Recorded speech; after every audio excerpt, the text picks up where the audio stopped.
I love torture. And I'm not talking about like Chinese water torture or the dark shit you find in the favorite orange and black website. I'm talking video game torture. Um, you put me in a game, give me zero idea what I'm doing, and tell me to figure it out. Most of the time, gonna have a good time. I love games like DayZ, like Tarkov, games where it's yeah, there is an objective or there maybe is something to tell you what to do, but the majority of the game is I have no idea what I'm doing. I have to figure out what I'm doing, how to get progression, where to go, how to do things, how to get better, and it's all about that skill, the mindset, the weaponry, everything. And during one of my big, I would say, obsessions with Tarkov and Daisy and stuff like that, I got introduced to a game called Stalker. I never played the base games. I don't. They're clunky and very unenjoyable for a modern day experience. And I know people who have played the Stalker games really, really love them, and the story there is really, really good. But it wasn't just something I couldn't get into like right away. And then I tried Stalker Anomaly, and that was peak experience to me. I loved everything about it. I loved the world. I loved the environment. I loved the weapon attachments, the upgrades, the way that things flowed, the way the game looked. I loved everything about it. And that kind of started my Stalker addiction. So when I found out that Stalker 2 was coming out later this year, I got even more excited. I was super, super excited for what a modern Stalker game could be. I was super duper excited to see what maybe I could do in a modern Stalker game, or potentially at this point what the modding community can do with the modern Stalker game. I was so excited for the potential. So November 25th, 20th rolls around, and Stalker 2 comes out, and how is it? Well, it's a really good game, I would say. I definitely would rate it a pretty decent score, but it has some glaring issues. And that's what I want to kind of talk about in this video. I want to go into some of the details about what I like about the game, what I don't like about the game. I'm going to try to sandwich this, like a compliment sandwich. I'm going to start with the good, and then I'm going to go into the bad, and then I'm going to come out with some more good that I really liked about this game. Because I don't want to start this video off by just straight negative talking this game. I think, again, it is a really, really good game, but there are some very glaring issues that if you are not a person who can deal with bugs or performance issues, that it's really, really going to turn you off from this title. So, with the good, some of the good. I really love the missions in this game, at least the structure around them. Usually it's go to a place to just explore it, or go to an enemy encampment and take it out, or meet these guys and help them do some sort of fight or that kind of thing. And it's very, very interesting to me. I love the exploration aspect of this game. A lot of times when you're going through the main story missions, they'll drop a lore piece about a laboratory or a group, and you know nothing about it. And then, you go through that mission and you start learning little pieces about it, and you can start asking NPCs about those types of things, and you can really start getting an understanding of what's going on. And then all of a sudden you're there. You're in the middle of the scientist lab, or you're in the middle of the insane anomaly that was just being explained to you, and you are just in awe by how it looks and how it feels. The surrounding story around it really feels like it's all coming into this moment where you're like, oh shit, I'm here. And I love that about this game. And that's also a good knock to the lore. I think that the lore is super fun in Stalker, from the old games, from the new games. The lore about the monsters, the lore about what the scientists do, the groups, the monoliths, the freedoms, what the stalkers are. Hearing people's stories in the world, you hear people who are just there to escape because they didn't like their life back at home, or people like the main character who lost everything back in their home and they're trying to find answers. You have all these different people all culminated in this area that is just this natural wonder that they're all trying to explore and understand, and some are just trying to respect and see it for this wonder of the world, this mythical zone that is just its own beast, and it has its own will in its own way. And that's a super cool environment to be around, especially when the characters are really, really hyping it up, and each character has their own opinion or thought about what the zone is to them and that kind of stuff. If you any NPC you can really talk to, if you get into it or like really follow their story a little bit, or maybe doing a side quest and you kind of investigate some of the people that you meet, they can tell you some very interesting stories about the world and about what they can see. There was one mission that I did, not too spoilery, hopefully, that was these guys, and they were talking about how their group just went insane, and they all started shooting each other, and then they were like having this attack on their brain, and they got out, but they don't know what was happening, and they heard this loud scream, and everyone was terrified. So you go in, and you go in, and all these people are zombified, and they've got their guns, and you don't know what's going on, and they just start shooting at you when they see you, and you can hear them moaning and that kind of stuff, and it's creepy, not hard to deal with, but you're just like, whoa, what's going on here? And this is when you get introduced to the mind guy with the psi attacks. So you go down in the basement, and you're still trying to find all these zombies guys and all that kind of stuff, and then you get introduced to this psychic thumb-looking monster that just attacks you, and it's super, super cool setup, and I loved going through that mission. I was really, really engaged the whole time, and I will play the clip of me getting introduced to that guy for the first time. He made me shit my pants. I was playing at 1 in the morning, and I was like, what the fuck is this? It was a super, super cool thing.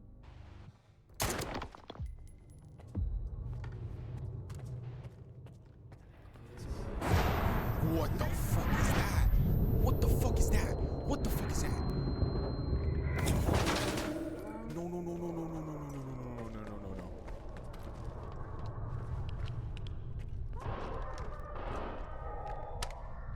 Oh, okay.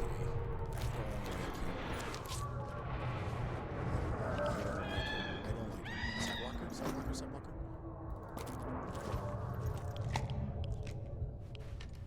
Yes. Okay. Did it just laugh? Oh God. I think I'm gonna let you.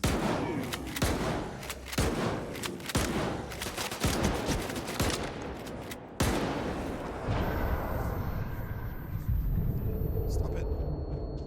Stop it.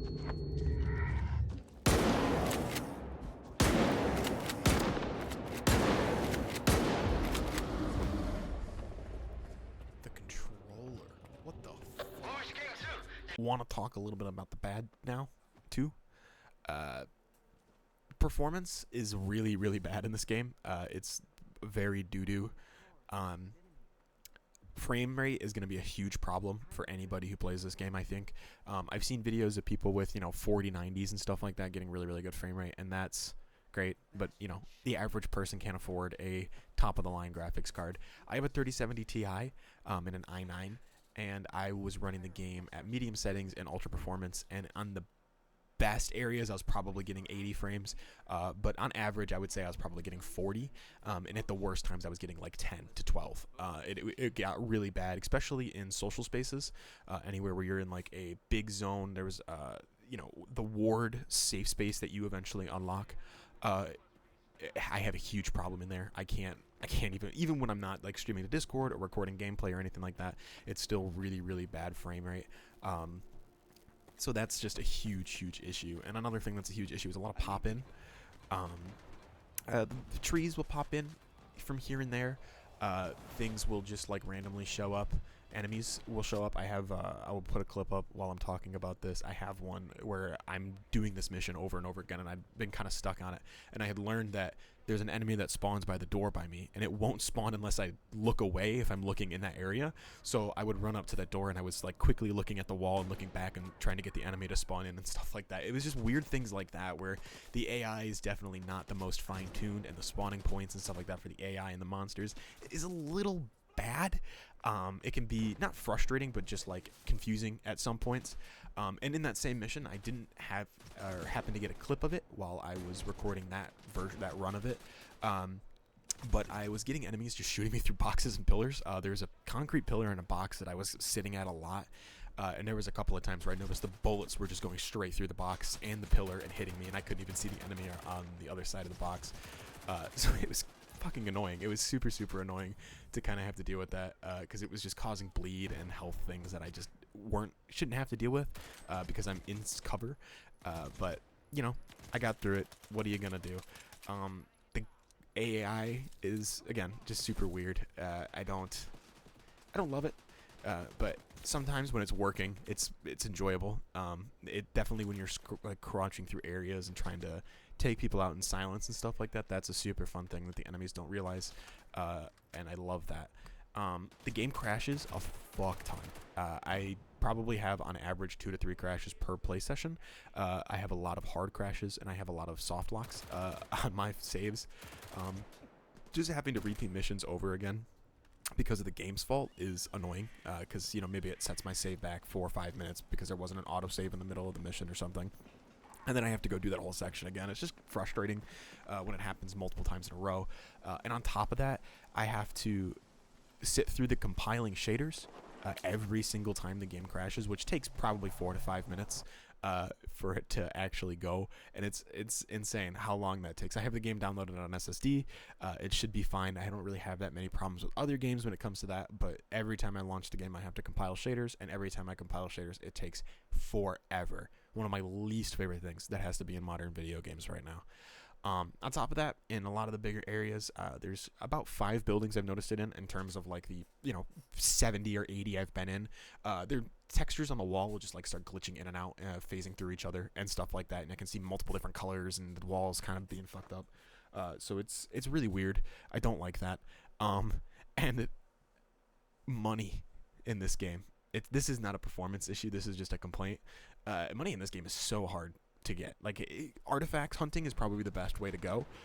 That's been my easiest way to do that, and trying to do as many missions as I can. But sometimes, those take a while, and you're doing, one mission here that's 1.5 kilometers there, and then it's another one's at 1.5 kilometers the other map. And there's, other than a little bit of a fast travel system, it's majority you walking from point A to point B, which I don't mind. I do enjoy that. It's one of my favorite things about DayZ, surprisingly. But it just kind of gets frustrating if you're really trying to make money quick so you can go on to the next mission, but the 5 side quests you have are, in total going to take you an hour, hour and a half, and that kind of thing to get done. It can get super, super frustrating. But that's about it for my major complaints. It is just performance issues, texture issues, AI issues, just weird issues that can be worked out in patches, and they've already said that they're going to be working on it, and that they've announced the next patch for this upcoming week. So I'm super excited for everything that's going to be hopefully fixed or adjusted, and over time the hot fixes and stuff like that they're going to apply so that the game is actually in a very, very good state. It's going to be super nice to see, hopefully, that they can get this game in running order, because once this game is good and in really, really good running performance order and that kind of stuff, I think a lot of people who are avoiding this game right now are going to come back and have an extremely good time. I want to end it off with a couple of good notes. This is some of the stuff that for a lot of people who just don't care about performance, but maybe will care about the game itself and what it can bring you, I think are really going to want to hear. The environment in this game is gorgeous. Running around the woods and stuff like that, other than the occasional pop in here or there, the woods look beautiful when it's raining, when it's storming, or there's like electrical storms that are shocking near you and that kind of stuff. Emissions look super cool to look at while you're in the house and they're going off and that kind of stuff. I love the areas that you can find. The desolate warehouses and that kind of stuff look great, but then there's also super pretty things and super cool little like missions. There's a poppy field that you can find that puts you to sleep when you're in it, like the fairy tale, and it's super fun to like see that and how beautiful the poppy field looks and the anomaly that's inside of it, like whirling around and trying to get you and stuff like that. It's super pretty and super fun to look at, and it adds to this level of immersion that this game has, where if you lights off, you're in your room at 1 o'clock in the morning, you're really going, you can get your teeth really sunk into this game. And that's why I want the performance issues to get fixed, because if the pop in and the textures and the really bad crashes weren't there, my level of immersion in this game would be so high, because it would be hard to get me gripped from this screen. I've been so addicted to Stalker since this came out. I've got about 20 hours in my playthrough so far, and I want to keep playing and playing and playing and playing. I absolutely love this game, and that it just adds to the love of this game with the gameplay loop. It is, go do missions, maybe have to set up. I love the idea of really having to think about stuff. This is the first game in a while that's maybe had to actually like count how many enemies are in a room, and count my medical supplies, and count my food, and count my ammo, and really make sure that my stuff's repaired, because there's weapons can jam, which looks super cool, the animations for. And you're gonna have to make sure that you have everything you can go, because if you don't bring everything into that counter, you're probably gonna have to reset and go back at it again with the proper materials, because you're just screwed if you don't have any of that stuff. I've had a couple encounters where I've made it pretty decent in the story, and I didn't pay attention to what was maybe going to come next and prep myself. And by the time I got in there and was doing it, I was just getting destroyed. I was getting completely beat up by things, and I didn't have enough ammo or medical supplies or band-aids to heal and recover out of it. And I ended up having to go back, prep before I went through that mission again, and went back and actually completed it, which I don't mind doing. I think that is fun. It adds that level of like, oh shit, I really have to think about it. And now that I've played the game a lot longer and I'm used to that gameplay loop, I'm super over prepared for almost everything. Ammo is still usually a problem, but I've got 30 band-aids, 20 med kits of the other one size, and I've got like 5 and 6 of the other ones. Like, I'm pretty stacked on all the basic materials I need. Ammo is just a huge problem. Money can be a huge problem, and repairing your stuff is super important, which also can be a huge problem because of how much money that can cost. My armor was at a pretty low durability. It was like $45K to repair, which is insane amount of money to get at, I'm not even halfway through the game, I would say. And I still have 20 hours in it, but I just don't have like an easy money supply that doesn't take me forever to go farm, which is part of the game, again, but I wish there was a little bit of easier ways to make money. So that part of the game was a little less sluggish, but overall, I love it. I think Stalker 2 is a fantastic product. I think that if you love Stalker and you love survival games, you should really check this out. I think if you love really hardcore RPGs, I think you should check this out because it's a super engaging game. If you love things like SCP and stuff like that, I think you should check it out for the lore. It's super fun to look at all of the monsters and the projects and the labs and all this kind of stuff. I do. I think this is a fantastic product. I think this is a fantastic game with just some major issues. If you wanted to score, I would probably get a 7 or 8 out of 10, even though I haven't completed the story, so it could drop or go up depending on what happens. I would rate it probably an 8 or 9, in my opinion, just because I think that the game, the bones underneath is fantastic, but the performance issues just add a little bit of a stank to the product because you can't get fully immersed, you can't fully enjoy the product, you can't fully really think about everything you're doing if you're constantly crashing or looking at compiling shader screens or having to reload saves because missions glitch or something like that. It's just the bugs get super frustrating, and I hope they patch them out. But that's it. That's all I have to say about Stalker 2. I really hope you guys check out this game if you like it. If you don't like it, let me know in the comments. I want to see what other people think about. Other than the performance issues, I can understand performance issues are annoying, but I would love to hear you guys' opinions on the game, the story, the gameplay, anything like that. I love the conversations that we've had. We had a great conversation with our Black Ops 6 video. We had a great conversation with our Destiny 2 video. You guys are really seeming to engaging with this kind of content, so I hope we can get that kind of engagement on this video too. Yeah, I'll talk to you guys later. Bye-bye.